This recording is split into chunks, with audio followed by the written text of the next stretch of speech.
That moment nobody thought could possibly happen, happened. On Thursday, the British public voted to leave the European Union by 52 to 48% in a high-stakes referendum. The reaction? Shock. When polls closed, the pound was at a high for 2016.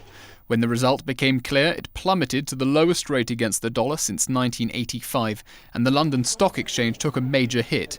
Both have since partially recovered. Prime Minister David Cameron, having failed to convince the British public to endorse remaining in the EU, assumed personal responsibility. The British people have made a very clear decision to take a different path.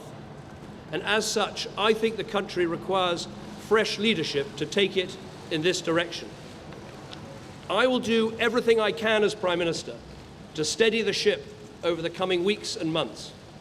But I do not think it would be right for me to try to be the captain that steers our country to its next destination.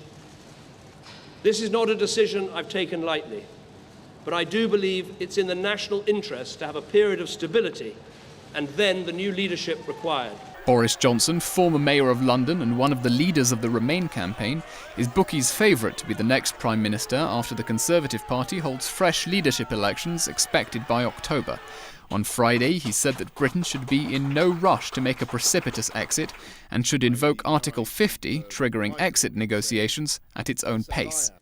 In voting to leave the EU, it is vital to stress that there is now no need for haste, and indeed, as the Prime Minister has just said, nothing will change over the short term, except that work will have to begin on how to give effect to the will of the people and to extricate this country from the supranational system.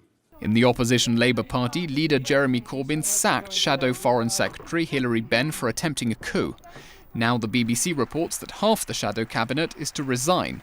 Britain is set for further political instability and economic uncertainty. 2 years after voting to remain in the UK, Scottish voters chose decisively to remain in the EU. The Scottish First Minister is seeking immediate discussions to protect Scotland's place in the EU, saying a second referendum on secession is highly likely. Meanwhile, Sinn Féin has issued renewed calls for a unification of Ireland, and Spain has proposed joint sovereignty over Gibraltar. Eyes are on the Netherlands and France, where the far right is calling for a repeat of the Brexit referendum. That's Nexit and Au revoir.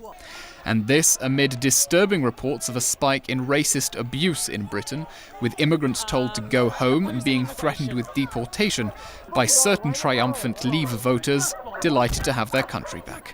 However Britain moves forward now, it will have to put on a brave new face for a brave new world.